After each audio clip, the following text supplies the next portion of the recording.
అప్పుల బాధలు వెంటాడుతున్నాయా? అయితే 6 JVR వారి జాతిరత్నాలు ధరించండి. అందరికీ నమస్కారం. నేను మీ కట్టా కార్తీక్. ఎయిర్ ఇండియా విమానాలు సేఫేనా? ఇప్పుడు అందరిలో వస్తున్న డౌట్ అది. అందరిలో కలుగుతున్న భయం అది.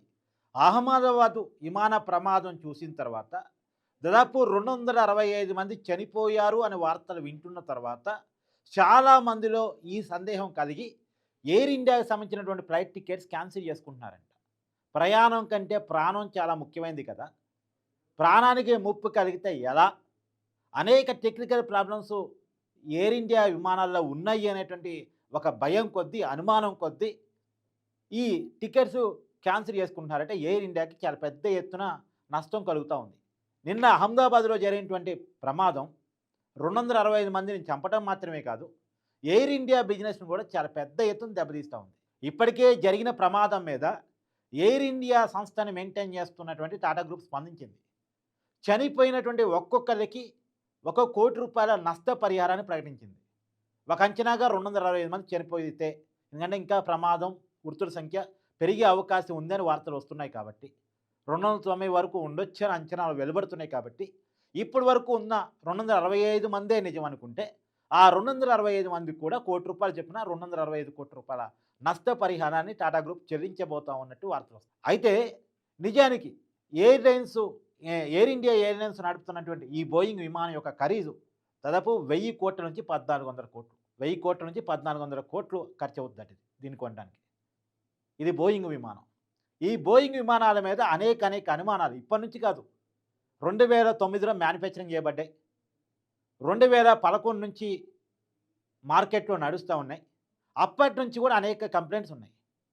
ఈ బోయింగ్ విమానాల తయారీలో పాల్గొన్న ఇంజనీర్ కూడా బయటకు వచ్చి ఇంటర్నేషనల్ మీడియాకి అనేక ఇంటర్వ్యూలు ఇచ్చాడు. ఈ బోయింగ్ విమానాల్లో అనేక లోపాలు ఉన్నాయి, టెక్నికల్ లోపాలు ఉన్నాయి, ఈ దీంట్లో సరైన టెక్నాలజీ వాడబడలేదు అని చెప్పేసి ఇంటర్వ్యూ ఇచ్చున్నాడు. తర్వాత అతన్ని మేనేజ్ చేశారో భయపెట్టారో మొత్తానికి ఆ వాయిస్ని పెద్ద ఎత్తున జనాల్లోకి పోకుండా చూశారు. గత దశాబ్దానికి పైగా నడుస్తున్నటువంటి ఈ బోయింగ్ విమానాల్లో అనేక సార్లు అనేక ప్రమాదాలు జరిగాయి. అమెరికాలో ఈ మధ్యకాలంలో ఈ బోయింగ్ విమానాలు నిజానికి మనం అనుకునేది ఏంది, టాటా గ్రూప్ ఎయిర్లైన్స్ నడుపుతుంది కాబట్టి ఎయిర్ ఇండియా ఎయిర్లైన్స్ ప్లెయిన్ కూడా టాటా గ్రూప్ ఏమో అని అనుకుంటాం. కాదు, ఎయిర్లైన్స్ ఫ్లైట్స్ వేరే కంపెనీ నుంచి కొనుగోలు చేస్తూ ఉంటాయి. ఇప్పుడు ఎగ్జాక్ట్గా టాటా మ్యానుఫ్యాక్చరింగ్ చాలా ఉన్నాయి. ఇప్పుడు కాళ్ళ తయారీలో టాటా ఉంది, తర్వాత ట్రక్కులు, లారీలు ఇవన్నీ టాటా తయారు చేస్తూ ఉంటుంది. మనం టాటా మ్యానుఫ్యాక్చరింగ్ ప్రొడక్ట్స్ ఏవైతే ఉన్నాయో అవి చాలా క్వాలిటీగా ఉంటాయి, చాలా స్ట్రాంగ్గా ఉంటాయని మనం అనుకుంటూ ఉంటాం. కానీ ఇది టాటా గ్రూప్ తయారు చేసింది కాదు. టాటా గ్రూప్ నడుపుతున్న ఎయిర్లైన్స్ ఈ బోయింగ్ విమానాన్ని నడుపుతుంది అంతే. ఈ బోయింగ్ విమానం అనేటువంటిది దేశంలో కాదు ప్రపంచంలోనే అనేక ఎయిర్లైన్స్ సంస్థలు వాడుతున్నటువంటి విమానం. అమెరికా వాడుతుంది. అమెరికా నుంచి ఆఫ్ఘనిస్తాన్ వరకు, అంటే అగ్రదేశం నుంచి చిన్న దేశం వరకు ఈ ఎయిర్లైన్స్ సంబంధించి అనేక ఎయిర్లైన్స్ ఈ బోయింగ్ విమానాలు వాడుతూ ఉన్నాయి. గతంలో బోయింగ్ 737 అనేటువంటి విమానం మన దేశానికి సంబంధించింది కాదు, కానీ వేరే ఎయిర్లైన్స్ సంబంధించినటువంటి విమానం సముద్రంలో పడిపోయి 151 మంది చనిపోయారట. సముద్రంలో పడిపోయి 151 మంది చనిపోయారు. ఈ బోయింగ్ విమానాలు ప్రమాదానికి గురికావడం కొత్త కాదట. ఇప్పుడు టాటా మెయింటైన్ చేస్తున్నటువంటి ఎయిర్ ఇండియా ఎయిర్లైన్స్ ఇప్పుడు ఈ బోయింగ్ డ్రీమ్ లైన్ 787 విమానాన్ని నడుపుతూ ఉంది. ఈ పర్టికులర్ విమానం కూడా గత సంవత్సర కాలంలో 2 టైమ్స్ టెక్నికల్ ప్రాబ్లం ఎదుర్కొందంట.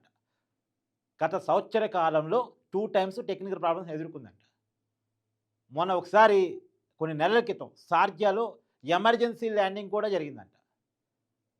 ఈ విమానం మన అహ్మదాబాదులో టేకాఫ్ చేసేటప్పుడు కూడా సమ్ టెక్నికల్ ఇష్యూ ఏదో వచ్చిందంట.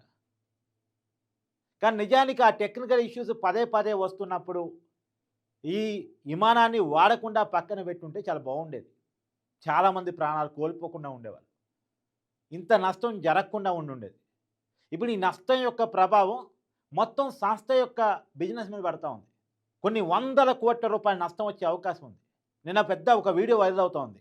ఇదే ప్లైన్లో వేరే ఒక ప్రయాణికుడు ఢిల్లీ నుంచి అహ్మదాబాద్ వచ్చాడు. కనీసం స్క్రీన్ కూడా సరిగా పనిచేయట్లేదు, ఏసీ రావట్లేదు అని ఒక వీడియో తీశాడు. ఈ ప్రపంచంలో అత్యంత worst airlines air India airlines అని ఒక అపవాదు ఉంది. అది నిజమే అనిపిస్తోంది ఇలా చూస్తే అని చెప్పేసి అతను చెప్తాడు. అదే ఆ వీడియో పెద్ద ఎత్తున వైరల్ అవుతా ఉంది. ఆ వీడియో ప్రభావం కూడా ఇప్పుడు ఎయిర్ ఇండియా బిజినెస్ మీద పడబోతా ఉంది. నిజానికి టాటా గ్రూప్ అంటే ఒక నమ్మకం. టాటా గ్రూప్‌కి సంబంధించిన వస్తువు వాడాలన్నా, లేదు టాటా గ్రూప్‌కి సంబంధించిన సర్వీస్ తీసుకోవాలన్నా ఈ సర్వీస్ ఖచ్చితంగా నమ్మకమైన సర్వీస్ ఇస్తారు.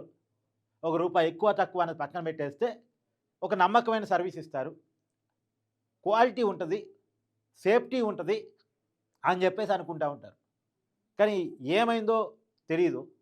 కానీ సేఫ్టీ లేనటువంటి సంస్థగా ఇప్పుడు ఎయిర్ ఇండియా మిగిలిపోయింది ప్రజల ముందు.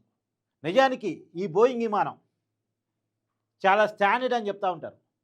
స్టీల్ కంటే క్వాలిటీ అయినటువంటి, అల్యూమినియం కంటే లైట్ వెయిట్ అయినటువంటి మెటల్‌తో దీన్ని తయారు చేశారు అని చెప్తా ఉంటారు. ఎందుకు? దీంట్లో దాదాపు 290 మంది ప్రయాణించే అవకాశం ఉంటుంది. సిబ్బంది ప్లస్ ప్రయాణికులు కలిపితే 290 మంది ఎట్ ఏ టైమ్ ప్రయాణం చేయొచ్చు. ఒక పెద్ద విమానం. ఫ్యూయల్ అయితే 1,30,000 లీటర్లు ఫ్యూయల్ దీంట్లో పడుతుంది. నిన్న దీంట్లో 1,25,000 లీటర్ల ఫ్యూయల్ ఉంది. 1,25,000 లీటర్ల ఫ్యూయల్ దీంట్లో నింపారు. మామూలుగా దీని కెపాసిటీ ఇంకెక్కువే 1,30,000. ఇంకొక 5,000 ఫ్యూయల్ కూడా దీంట్లో నింపుకోవచ్చు.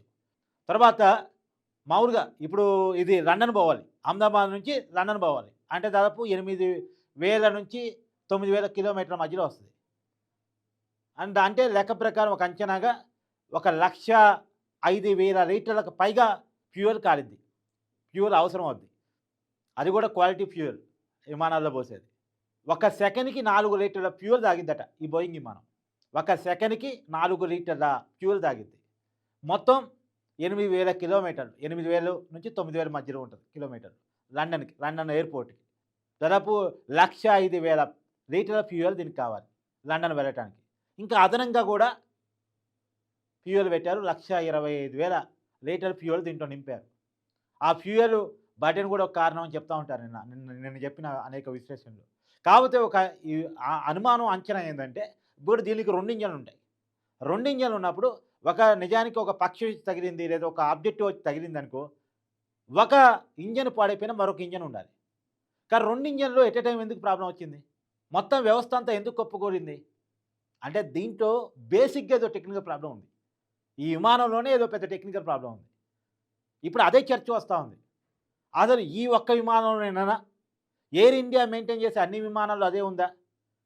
ఎయిర్ ఇండియా సంస్థ నిర్వహణలోనే ప్రాబ్లమ్ ఉందా? అనేక కంప్లైంట్స్ వస్తున్నా ఎయిర్ ఇండియా పట్టించుకోవట్లేదా? ఈ పర్టిక్యులర్ విమానం సంవత్సరంలో 2 టైమ్స్ టెక్నికల్ ప్రాబ్లమ్స్ వస్తే ఎందుకు ఇదే విమానాన్ని నడుపుతా ఉంది? షార్జాలో ఎమర్జెన్సీ ల్యాండింగ్ అయితే ఎందుకు ఈ విమానాన్ని నడుపుతా ఉంది? ఒక్కసారి ఎమర్జెన్సీ ల్యాండింగ్ అయిందంటే ఆ విమానం ఏదో ప్రాబ్లం ఉంది, ఏదో టెక్నికల్ ఇష్యూలో ఉంది అని దాన్ని ఆ సంస్థ అర్థం చేసుకోవాలి. ఆ విమానాన్ని పక్కన పెట్టేయాలి. దాని ప్లేస్‌లో ఇంకొకటి నడపాలి. కానీ ఎందుకు ఇదే విమానాన్ని పదే పదే వాడుతూ ఉంది? అది కూడా పూర్తి స్థాయిలో టెక్నికల్ ప్రాబ్లమ్స్ సార్ట్ ఔట్ చేయకుండా అనే చర్చ జరుగుతూ ఉంది. ఈ చర్చలో నుంచి వామ్మో వద్దు, ప్రయాణం కంటే ప్రాణం ముఖ్యం, ఎయిర్ ఇండియా వాడొద్దు, ఎయిర్ ఇండియా ఫ్లైట్స్ ఎక్కొద్దు అనేది అందరూ అంటూ ఉన్నారు. కానీ నిజానికి ప్రమాదం ఒక ఎయిర్ ఇండియా ఎయిర్లైన్స్‌లోనే జరగట్లేదు. అన్ని ఎయిర్లైన్స్ విమానాలు ప్రమాదాలు గురవుతూనే ఉన్నాయి. పదే పదే గురవుతూనే ఉన్నాయి. ఈ ప్రపంచంలో అనేక విమాన ప్రమాదాలు 265 మంది ప్రాణాలు పోయినాయి కాబట్టి చర్చించుకుంటున్నాం కానీ పదే పదే ఫ్లైట్స్ ప్రమాదాలు గురవుతూనే ఉన్నాయి ప్రపంచవ్యాప్తంగా కూడా. టేకాఫ్ అయ్యేటప్పుడు, ల్యాండింగ్ అయ్యేటప్పుడు అనేక ప్రమాదాలకి ఫ్లైట్స్ గురవుతూనే ఉన్నాయి అంతర్జాతీయంగా. లేటెస్ట్‌గా ఇదే బోయింగ్ విమానం అమెరికాలో ప్రమాదానికి గురైంది. కాదే నష్టం ఇంత లేదు.